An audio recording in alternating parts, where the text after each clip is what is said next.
오늘 우리에게 주신 하나님의 말씀은 창세기 4장 5절부터 7절까지의 말씀입니다.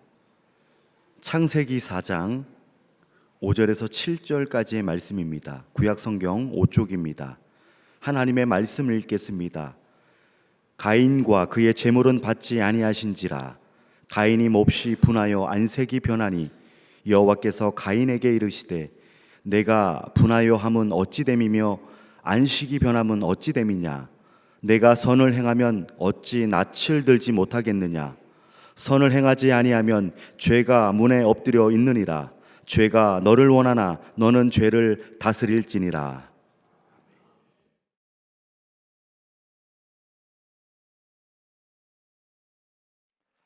기도드리겠습니다. 하나님 아버지, 아름다운 소프라노, 명확한 엘터, 귀에 와서 챙챙 감기는 테너, 신금을 울리는 베이스, 저마다의 아름다운 멜로디와 색깔들이 모여서 화음을 이루어내듯이 오늘도 우리의 삶이 하나님 보실 때는 아름다운 화음이 될 수 있도록 한 분 한 분에게 역사하여 주시옵소서.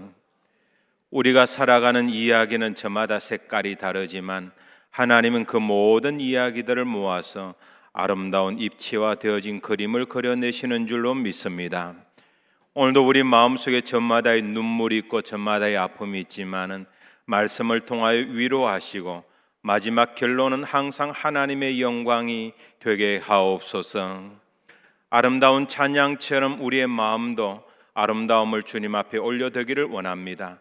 주님 받으시고 임재하시고 말씀하여 주옵소서. 예수님 이름으로 기도하옵나이다. 아멘. 무더위가 한동안 다가왔듯이 어느새 8월 7일이면 입추가 되어집니다. 또 토요일 8월 9일이면 말복이 됩니다. 폭염도 잠깐이고 또 장마도 잠깐입니다. 기쁨도 우리 앞에 잠깐 왔다가 또 지나가는 것이고 슬픔도 우리에게 잠깐 왔다가 지나가는 것입니다. 중요한 것은 매 순간 삶의 순간마다 하나님의 은혜를 꼭 붙잡는 마음의 자세입니다. 오늘도 하나님의 말씀을 사모한 여러분 한 분 한 분에게 우리 주님의 은혜와 사랑이 풍성하게 임하기를 주님의 이름으로 간절히 소원합니다. 우리가 살아가는 지구를 우주에서 사진으로 찍어보면 아주 푸르른 별이죠. 저 많은 파란색이 다 물입니다. 바닷물이죠. 이 바닷물이 존재함으로써 지구 표면의 온도를 유지하는 역할을 하게 되어집니다. 급격하게 지구의 온도가 높아지는 것도 막게 되어지고 급격하게 지구의 온도가 하가는 것도 막게 되어집니다. 만약 이 바다가 없다면 우리 지구는 달과 같은 역할을 하게 될 겁니다. 뜨거울 때는 너무 타서 모든 것이 없어질 정도로 뜨겁게 될 것이고 차가울 때에는 모든 것이 얼어붙는 역사가 나타나게 될 겁니다. 물이 조절 기능을 합니다. 우리 몸도 70% 물로 되어져 있죠. 이런 것을 감정의 저수지라고 이야기하는데 우리 내면의 감정의 저수지가 풍부하게 있는 사람은 어떠한 삶의 굴곡적인 일들이 다가온다 할지라도 쉬 요동하지 않습니다. 쉬 화내지 않습니다. 평온한 가운데 기복이 없는 인생을 즐길 수가 있습니다.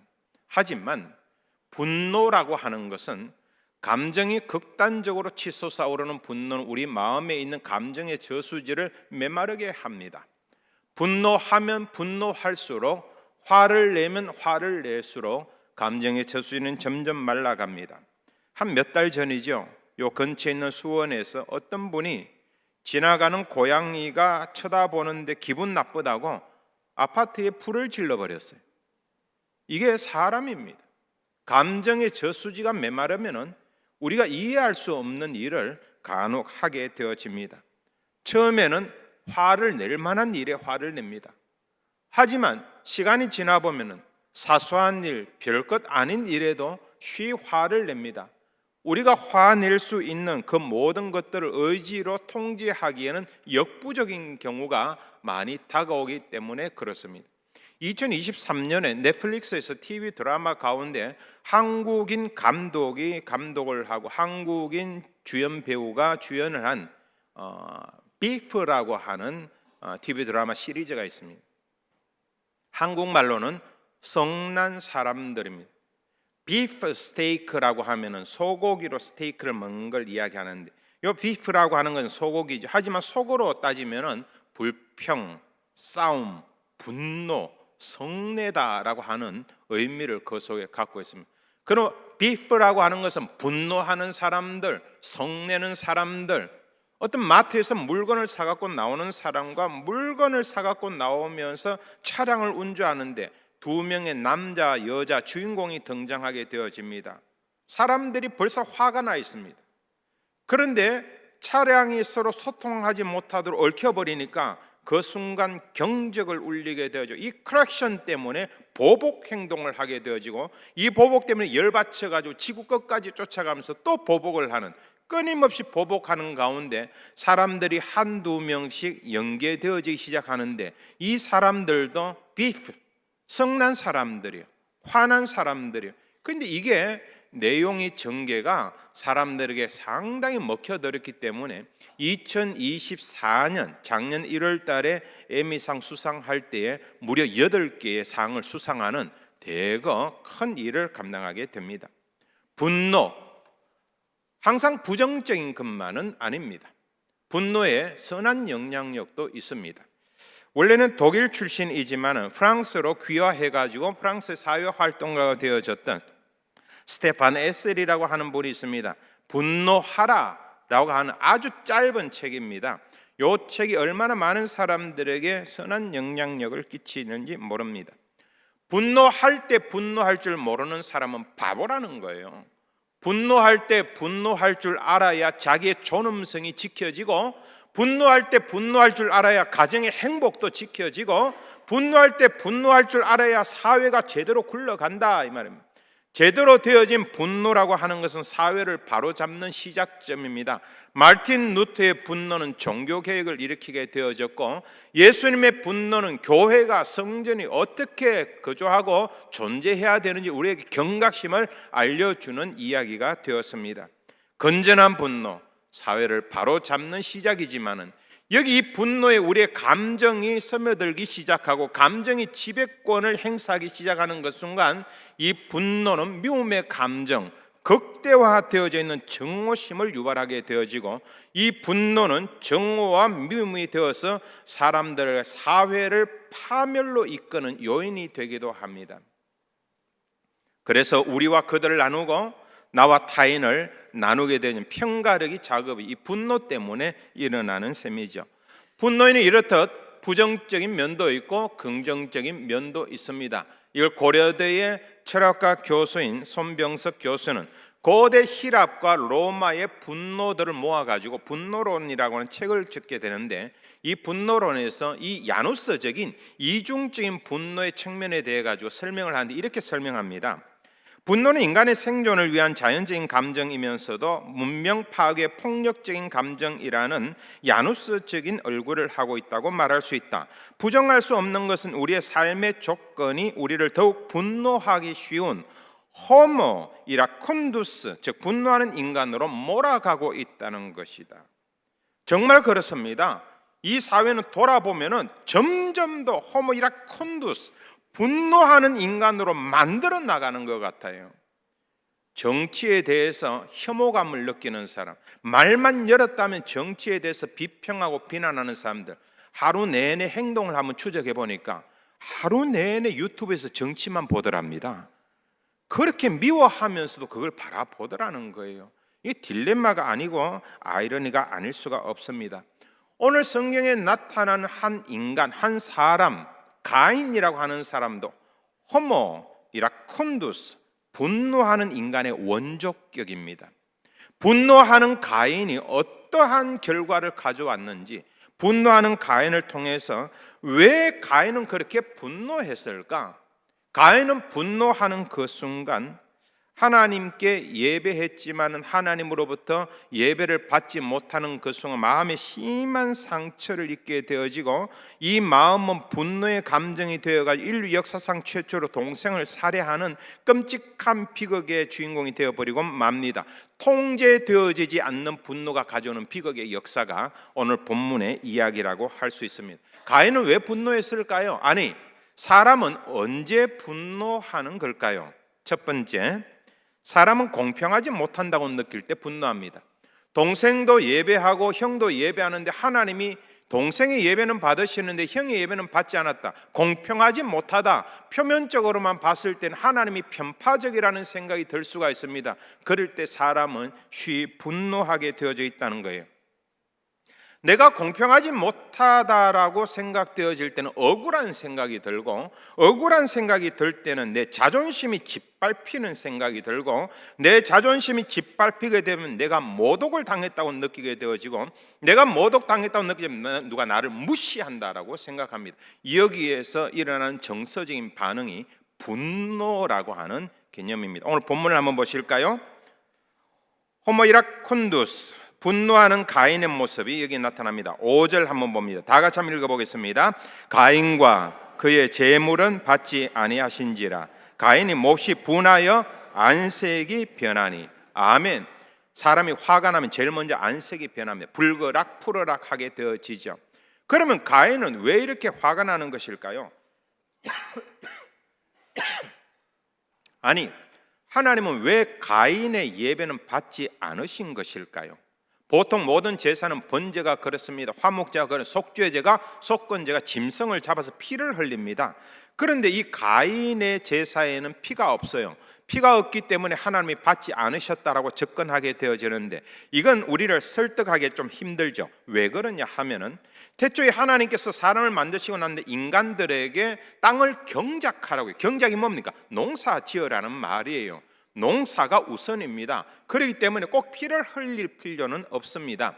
노아의 심판이 이르기까지 사람들은 대부분 성경을 추정해 볼 때는 채식했을 가능성이 아주 높습니다. 심지어 뿐만이 아니라 처음으로 피를 흘려가지고 제사를 드리는 제사 제도는 모세 시대에 이루어집니다. 아담 시대와 가인과 아벨 시대와 모세 시대는 시간적인 차이가 너무 나기 때문에 굳이 모세 시대에 형성되어진 제사법을 갖고서 창세기에 있는 가인을 해석하기에는 무리수가 따르게 되어진다는 거죠. 레위기에 보면은 5가지 제사법이 나타나는 그 중에 곡물로 제사를 드리는 게 있습니다. 소제라고 하는 겁니다. 이건 피가 없어도 하나님 앞에 드리는 제사법이에요.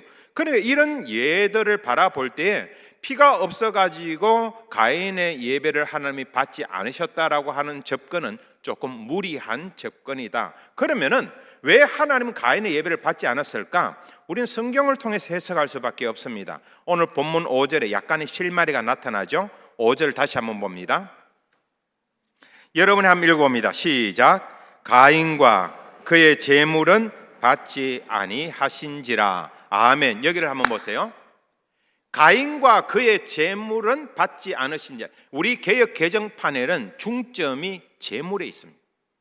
그래서 재물을 억셉트하지 않았다는 거죠. 재물에 문제가 있다는 느낌을 줍니다. 하지만 히브리 원문으로 바라보게 되어지면은 이 문학적인 문법적인 구조상으로는 재물에 주어가 있는 것이 아니라 가인에게 중점이 있습니다. 가인이 문제입니다. 요걸 제일 잘 그대로 해석한 것이 킹 제임스 버전이에요. 킹 제임스 버전을 보면은 이렇게 해석을 합니다. He had not respect Cain. respect.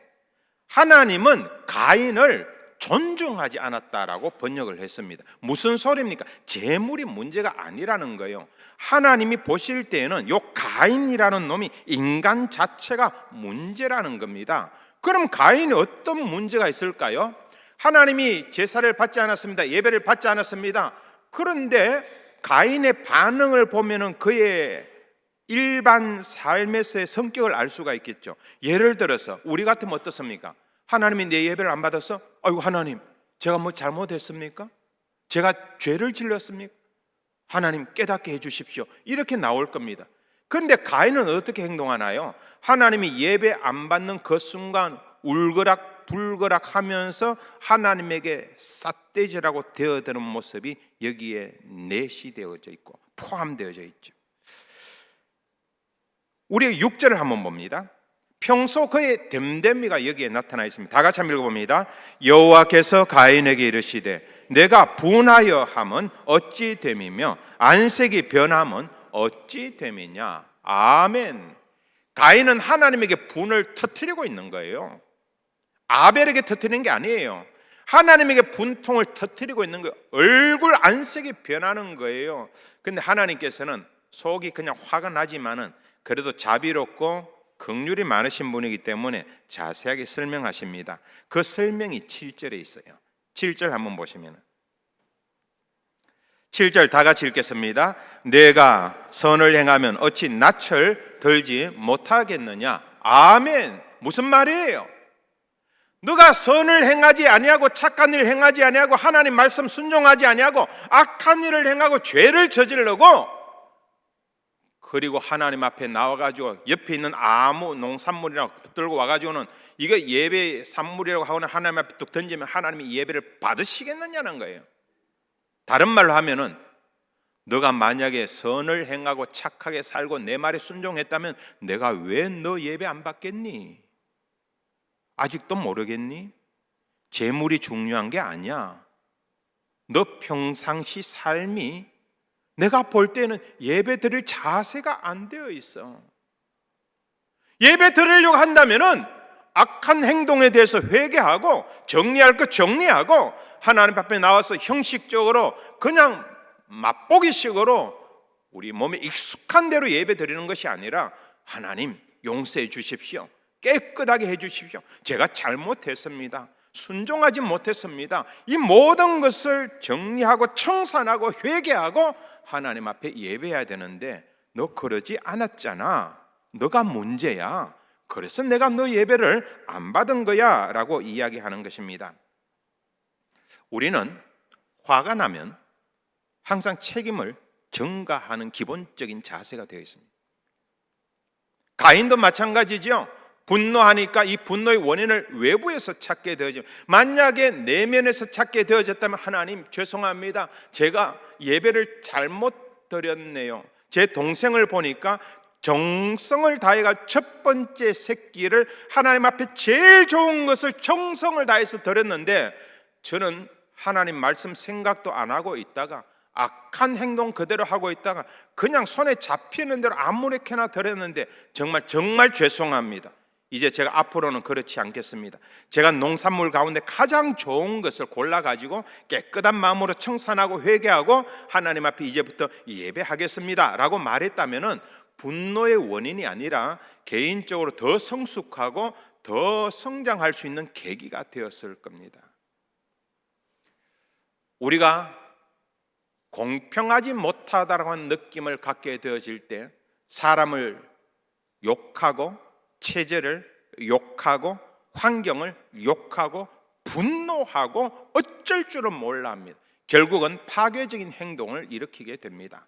그런 것이 아니라 내면적으로 분노의 원인을 외부적으로 돌리는 것이 아니라 분노의 원인이 생겼을 때 내가 혹 잘못한 것은 없는지 나 자신을 돌아보는 가운데 성숙의 기회로 삼는 저와 여러분 되시기를 주님의 이름으로 간절히 소원합니다. 분노, 왜 사람들은 분노하는가? 두 번째로 인간관계를 경쟁관계로 보기 때문에 그렇습니다. 가인과 아벨은 형제관계죠. 동생이 잘 되면 형은 축하해 줘야 되는 거예요. 그런데 동생이 잘 되어졌는데도 여기에 가인이 동생 축하했다는 이야기 하나도 없어요. 오히려 경쟁관계로 보기 때문에 저놈 때문에 아벨 때문에 내가 미움을 받네, 아벨 때문에 내가 손해보네, 아벨 때문에 결국 이런 논리가 비약적으로 발전하게 되면 이런 결과에 도달하게 되죠.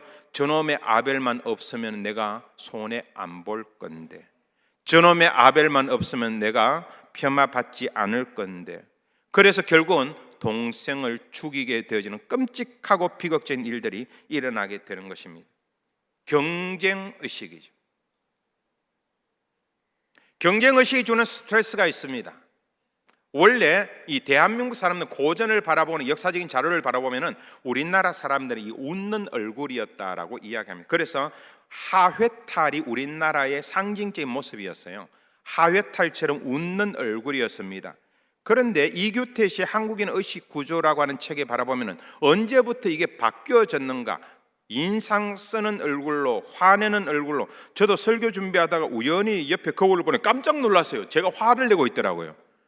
그러니까 우리 얼굴이 언제부터 이렇게 돼? 급격한 산업화가 일어나면서 우리 겨우 이렇게 발전적인 된 게 50년, 60년, 70년밖에 안 됩니다. 그냥 살기 위해 가지고 경쟁의 도구로 내몰리다 보니까 사람들이 점점 아그레시브하게 되어지고 화내는 사람이 되어진 거예요. 요즘 애들요 너무 불쌍합니다. 애들 얼굴에 웃음이 없어요. 유치원 때부터 아들이 경쟁에 내몰리게 되어집니다. 얼마 전에 다큐멘터리 하나 봤는데 중국에서는 정말 똑똑한 사람들은 전부 다 이공대를 갑니다. 한국은 정말 똑똑한 사람 어디를 가죠? 의대를 가죠. 어디를 가죠? 의대를 가죠. 예. 그런데 이게 고착화되어진다는 거예요. 무슨 소리냐면은 정말 재능이 있는 사람은 이공계로 가가지고 과학적인 어떤 발전에 참 큰 일을 해야 되는데 의사가 되는 게 목적이 되어지니까 단순히 돈 벌고 편안한 삶이 목적이 되는 것처럼 호도되어지더라 하는 겁니다. 그러니까 아이들이 내몰리니까 경쟁의식으로 나가니까 우리 얼굴에서 웃음이 사라져 버렸다. 원래 우리는 둘의 품앗이 함께 일을 하던 공동체였어요. 우리나라는 함께 모아서 살던 나라였어요. 그렇기 때문에 이 좋은 전통이 지금 다 사라져버리고 아파트먼트에 한번 보십시오. 아래층은 누가 사는지도 모르잖아요. 인간관계 다 깨어졌어요. 언제부터 이렇게 되어졌느냐는 겁니다. 웃음이 사라져 버렸습니다. 그래서 이건 2000년 전에 바울도 마찬가지였던 것 같아요. 그래서 바울 서신을 가만히 보면은 곳곳에 교회를 보내면서 뭐라고 이야기하냐면 제발 너희들 서로 좀 사랑해라, 존중해라, 서로 짐져라, 이런 이야기들을 계속해서 반복하게 됩니다. 제가 새벽기도 끝나고 난 다음에 2, 3일 전에 요 앞에 길을 잠깐 걷고 있는데 솔매 마을에 계시는 이영숙 권사님이라고 아침에 운동하러 나오셨더라고요. 그래서 만났는데 속에서 강력한 성령님의 그 부르심이 있었어요. 그 이야기를 하면서 부곤이 김우곤 집사님인데 김우곤 집사님 지금 몸이 어떠시냐고 물어봤더니만 그분이 하시는 말씀이 몸이 안 좋아서 요양병원에 지금 들어갔습니다 라고 이야기하는 거예요. 아, 그러면 내일 당장 신방 가야 되겠습니다 라고 했다. 그분이 그 꿈 만류하시면서 목사님 지금 폭염 때문에 서로 힘듭니다. 병원에서도 오는 것을 자제하고 있으니까 더위가 한풀 꺾이고 난 다음에 그 다음에 갔으면 좋겠습니다. 그래서 그분을 위로하고 함께 기도해주고 시간을 마쳤습니다. 그 다음 날 김우곤 집사님 별세하셨어요. 우리가 교회 다니면서도 한 번도 인사 안 하던 사람 갑자기 인사하죠. 하나님의 섭리가 있습니다. 그 사람 만나고 대화하는 데는 하나님의 섭리가 있는 거예요. 그럴 때 무시하면 안 돼요. 그 순간에 최선을 다해야 돼요. 서로 사랑하고 서로 위로하고 서로 사랑을 베풀고 그러는 가운데 교회 공동체가 하나 되는 것을 원해야 된다. 바울은 그걸 알았기 때문에 서로 위로하라, 서로 사랑하라, 서로 존중하라 그렇게 외치는 겁니다. 저는 예수님께서 우리에게 그렇게 말씀하시는 것처럼 제가 한번 선포할 터인데 여러분들은 아멘, 성령님 제 마음속에 위로할 수 있는 마음을, 존중할 수 있는 마음을 허락하여 주옵소서. 경쟁이 아니라 형제의식을 갖고서 나가게 하소서. 그런 마음으로 여러분은 아멘 해주시기 바랍니다. 서로 존경하라, 서로 무난하라, 서로 사랑하라, 서로 짐을 지라, 서로 위로하라, 서로 용납하라. 우리가 말한 대로 교회 공동체와 신앙의 공동체가 서로 사랑하는 마음으로 하나가 되기를 주님의 이름으로 간절히 소원합니다. 가인은 그러지 못했어요. 4장 9절을 한번 봅니다. 같이 한번 읽어볼까요? 여호와께서 가인에게 이르시되 내 아우 아벨이 어디 있느냐? 그가 이르되 내가 알지 못하나이다. 내가 내 아우를 지키는 자니까. 아멘. 불행한 일이지만 가인에게는 형제의식이 전혀 없었어요. 아니, 형이 동생 지키는 건 당연한 거 아니에요? 그런데 가인이 이야기합니다. 내가 동생을 지키는 자니까. 경쟁 관계로만 바라보면 동생도 안 보이는 거예요. 형도 안 보이는 거예요. 목사님도 안 보이는 거예요. 장로님도 안 보여요. 권사님도 집사님도 안 보이는 거예요. 교회는 그런 게 아닙니다. 형제예요. 자매예요. 내가 위에서 기도해야 되고, 내가 지켜줘야 되고, 내가 보호해야 될 대상자들입니다. 이게 회복되어지는 게 형제의식이라면은 우리가 사람을 바라볼 때 경쟁 관계로만 바라보지 아니하고 형제의 눈으로 바라볼 수 있는 눈이 저와 여러분에게 있기를 주님의 이름으로 간절히 소원합니다. 세 번째로, 사람이 언제 분노하는가? 죄를 다스리지 못하면 분노하게 되어 있습니다. 우리 인간이기 때문에 분노할 수밖에 없습니다. 감정의 동물이기 때문에 그러합니다. 문제는 분노하는 건 어쩔 수 없는데 그 분노의 감정이 죄악이라고 하는 행동으로 연계되어지는 것은 차단해야 된다. 이건 조심해야 된다. 아니, 무슨 목사님이 그렇게 화를 내고 그러세요? 목사는 사람 아닌가요?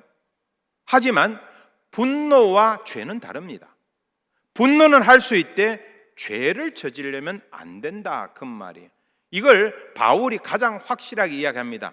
에베소서 4장 26절에 보면은 분을 내어도 죄를 짓지 말며, 저를 한번 따라해 볼까요? 분을 내어도 죄를 짓지 말며. 이게 주님께서 우리에게 주시는 말씀이에요. 그런데 가인은 어땠어요? 우리 다시 한번 7절을 봅니다. 내가 선을 행하면 어찌 낯을 들지 못하겠느냐? 선을 행하지 아니하면 죄가 어디에 엎드려 있느니라? 문에, 우리 마음 문에 엎드려 있느니라. 그 다음 다 같이 한번 읽어봅니다. 죄가 너를 원하나 너는 죄를 다스릴지니라. 아멘. 컨트롤하라는 거예요. 통제하라는 거예요. 마음을 다스리고, 감정을 다스리고, 분노를 다스리고, 죄를 다스리라는 거예요. 문제는 다스리는 게 쉽지 않아요. 간혹 이렇게 이제 직설적으로 말씀하시는 분 있잖아요. 다혈질적인 분들. 그분들하고 대화를 하다 보면 그분들은 한결같이 하시는 말씀이 있어요. 나는 그래도 뒤끝은 없어. 맞죠? 제가 이해는 합니다. 그러고 난 다음에 막 쏟아내요. 막 쏟아내고 나는 그래도 뒤끝은 없어 라고 말하는데 뒤돌아보면 다 죽어 있어요. 말에 총을 맞아가지고. 그러니까 우리가 말을 제어하고 감정을 제어하고 분노를 제어하고 죄를 제어하는 거 참 힘듭니다. 불가능에 가까워요. 분노는 통제하라고 했는데, 컨트롤하라고 했는데, 분노는 제어하라고 했는데 제어할 수가 없어요. 인간의 약함으로는. 바울이 기도하다가 깨닫는 바가 있습니다. 한 가지 방법이 있습니다. 사람의 힘으로는 그게 힘듭니다. 분노를 마음에 품게 되어지면 미움이 되고, 미움은 정오가 되고, 정오는 행동을 유발하게 되어지고, 그 행동은 너도 죽고 나도 죽고 모두에게 치명적인 해를 가하게 되어집니다. 분노를 이길 수 있는 방법은 한 가지밖에 없습니다. 에베소서 5장 18절 우리 다 같이 한번 읽어볼까요? 술 취하지 말라. 이는 방탕한 것이니 오직 성령으로 충만함을 받아라. 아멘. 여기에 해답이 있습니다. 강원도 항주에 가면은 예수원이라고 하는 공동체가 있어요. 여러 사람들이 모여서 함께 살고 함께 먹고 함께 자는 곳입니다. 여기 대천덕이라고 토레이라고 하는 성공의 신부가 살고 있었는데 이분은 이제 별세하셨어요. 근데 이 토레이 신부보다도 더 유명한 사람이 그분의 할아버지입니다. 알레이 토레이라고 해가지고 이분이 대단히 신학적으로 유명한 분인데 D.L. 무디와 함께 복음 운동을 했던 사람이고 무디 성경학교를 설립할 때 함께 설립했던 사람입니다. 그래서 이 사람이 아주 중요한데 이 알레이 토레이의 전기에 보면은 이런 고백을 자주 합니다. 나는 아침에 일어나서 제일 먼저 이 기도를 한다. 하나님, 오늘도 나를 성령으로 충만하게 도와 주옵소서. 나는 성령의 충만함 없이는 하루길을 걷는 것이 두렵다. 나는 내가 성령 충만하다고 느끼지 않을 때 말을 조심한다. 성령 충만하지 않을 때 하는 말은 종종 실수이고 종종 실언이고 이웃에게 상처를 입힐 수 있기 때문이다. 나는 내가 성령 충만하다고 느끼지 않을 때 중요한 결정을 유보한다. 성령 충만하지 않을 때 결정은 종종 잘못되거나 불신자와 똑같이 이기적인 결정을 할 수 있기 때문이다. 어떻게 분노의 감정을 이길 수 있을까요? 성령 충만해. 성령 충만이 뭡니까? 하나님의 영이 나를 다스리는 거예요. 성령님이 나를 지배하는 거예요. 예수 그리스도의 영이 나를 지배하는 거예요. 내 감정으로는, 내 의지로는 힘들지만은 성령께서 나를 지배하고 나를 다스리면, 나를 컨트롤하시면은 내 속에서 분노의 감정이 죄를 짓지 못하도록 하나님이 역사하신다는 겁니다. 저는 여러분들의 성령 충만을 사모하기를 바랍니다. 성령님께서 여러분을 지배하기 바랍니다. 예수 그리스도의 영이 여러분을 지배하기 바랍니다. 우리가 이렇게 성령의 충만함을 입을 때에 분노의 감정에서 자유할 수가 있습니다. 그게 오늘 본문의 결론이죠. 마지막 4장 7절 한번 봅니다. 내가 선을 행하면 어찌 낯을 들지 못하겠느냐? 선을 행하지 아니하면 죄가 문에 엎드려 있느니라. 죄가 너를 원하나? 그 다음에 너는 뭐를 다스리나? 죄를 다스릴지니라. 아멘. 주님의 음성입니다. 너는 죄를 다스릴지니라. 제가 대신 선포할 때 주님께서 나에게 주시는 말씀이라 생각하고 여러분 신앙대로 아멘 해주시기 바랍니다. 너는 죄를 다스릴지니라. 너는 마음을 다스릴지니라. 너는 감정을 다스릴지니라.